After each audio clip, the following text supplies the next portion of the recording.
So after these combining these experiences, what led you to decide to start your own estate, the Bellingar estate?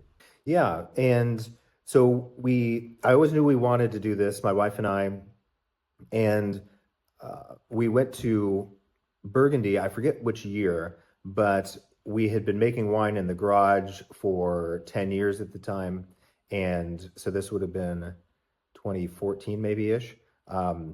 And we were so enthralled with, we visited Joseph Drouhin and the just centuries of history there, going back to the Roman wall that's down in their cellar, which is just amazing.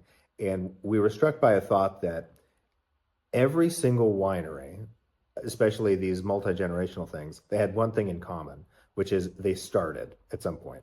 And if it was my dream to start a winery, start a wine brand, start a vineyard, at some point you got to start. It can't all just be preparation and thinking and planning, because while you're doing all that stuff, at some point, you're burning years and you're going through that 50, 60 vintages of your total lifetime career, right? And so we made that decision like, hey, let's start something. And we started as a virtual brand, really. So we did not own our property here, no tasting room, no hope, but we didn't know that at the time, to sell wine. And we started with 500 cases of one type of Pinot Noir with the 2014 vintage. And our goal at the time was a very approachable price point, sell it through distribution. And we were both working full time. So, hey, it won't take up that much time. All of that was wrong, but we didn't know that. And at least we started.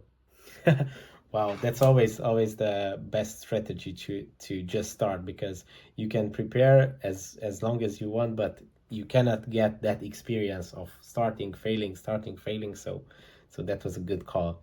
Thanks for watching this video. You can watch the full podcast episode by clicking here, or watch another interesting video by clicking here. Let's continue the discussion in the comment section and see you in the next one.